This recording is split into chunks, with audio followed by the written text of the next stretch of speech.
Hello everyone, this is Shefali and welcome to my channel Mast Musafir. In this video, I take you with me to Goa.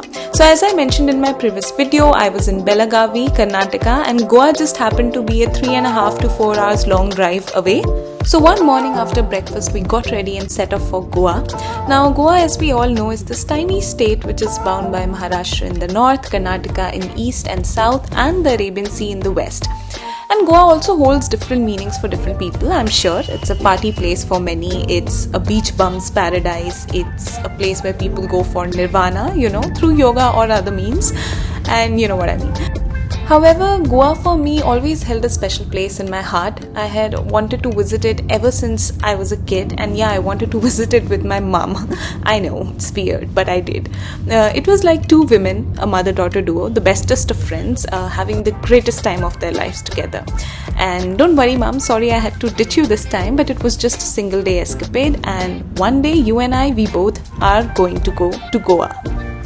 And this is us entering the city. We crossed the Mandovi River on the way and also crossed several bridges. I must say that I find crossing bridges extremely fascinating.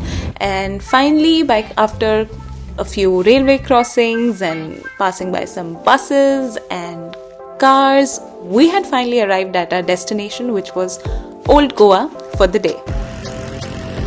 So here we were at the main junction of Old Goa, where you can see the monuments, about which I'll tell you soon. But before that, Goa had surprised us with the scorchingly hot weather, and so ganne ka juice to banta tha.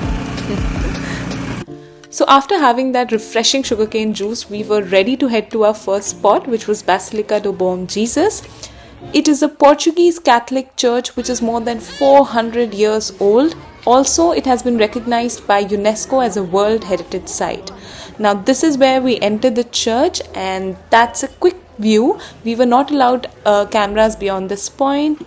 So this is all I could get for you. This was the inner courtyard that we were passing. So what is special about this place is that it houses the mortal remains of Saint Francis Xavier, which is taken down and out every 10 years for a religious procession and exhibition.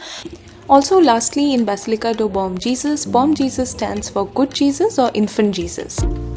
And now we were headed towards the second place on our list. This was a complex of a couple of churches and convents. It was right across the road from Basilica do Bom Jesus. You can see that behind me as well. This building was basically an art gallery which told all about Christian theology and the history of the religion in Goa and how it came to Goa via the Portuguese. This was Say Cathedral, the first church that we went to in this complex. Say Cathedral was built to commemorate the victory of the Portuguese over a Muslim army leading to the capture of the city of Goa in the year 1510. As you can see, it was pretty grand, and I was just amazed to see that such minute artwork on the walls, the murals, had survived. However, it was also disappointing to see just a white paint blindly painted over all these fine murals and frescoes. I just wondered how much of history they had just made to disappear behind that single brush stroke.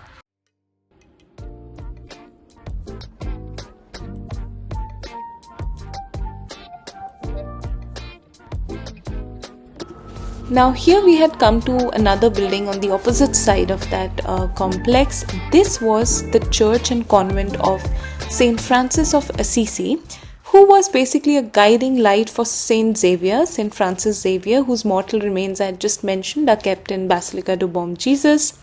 Here also you can see the intricate work on the walls, on the wood, all these carvings. I was just so glad to have come here. This place was so full of history. Every corner told a story, and Archaeological Survey of India had also displayed all these artifacts. It also had a museum, but since we were running short on time, we had to leave and we couldn't really visit the museum. It was getting so hot, we had to go and grab another refreshing drink. This time it was a shikanji. And then we moved on through the markets and headed towards our next destination, which was, well, wait for it, you'll see it soon. Here we are crossing Mandovi River again. It is called one of the lifelines of Goa. And this is us just driving through some old Portuguese towns with winding lanes and these colorful houses with red tiled roofs and blue, yellow, green painted walls and balconies and cute little windows, showing all the European influence in the state post the French and post the Portuguese and the British invasions. That's us crossing the river again.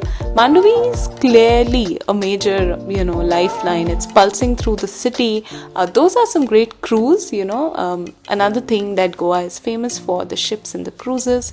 That's us passing through the town. We have finally reached Candolim, another famous town of Goa, near the Candolim beach. We didn't get a chance to go to the beach, but that's us, traversing our way through the colorful markets of the beach town. I really wanted to hop into one of these boats and just go around. Yes, so we had finally arrived at our final destination, which was the Portuguese fort at Guarda. I'm not sure if that's the correct Portuguese pronunciation, but let's refer to it as Aguada Fort. That's a major lighthouse. So this fort was right on the seashore, quite a strategic position, I would say, and it had a lighthouse. The lower areas of the fort were not accessible to visitors this time, so we stuck to the topmost area, which is the terrace. You could see the lighthouse. That huge platform there is actually a grand water storage tank, and that's a dry moat running around the fort.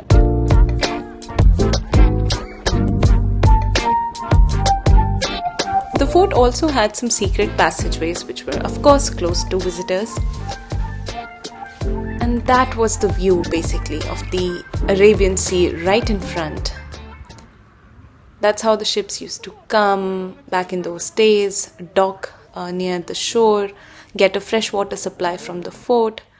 Just walking along the walls, I tried to go back in time and imagine how the days were back then. This was the plan of the area.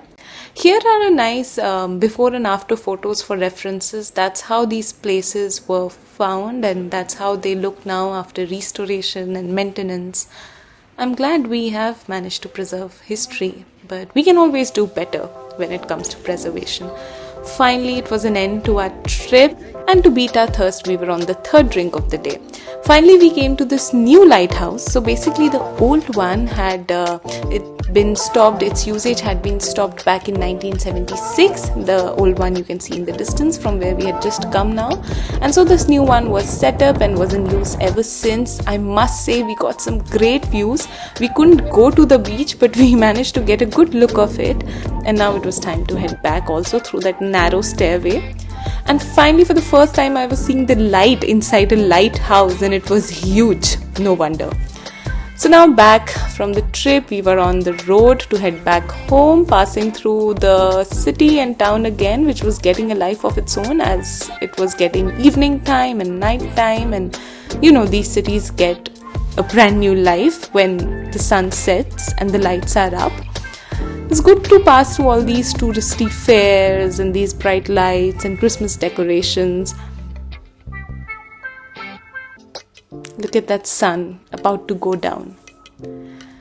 So it was time to bid Goa farewell. I had a good time. I would love to come back here, spend more time, go around the place at a more leisurely place, soak in the vibes, learn more about the history, take up some guided tours. But for now, that was all, and see you soon. Bye.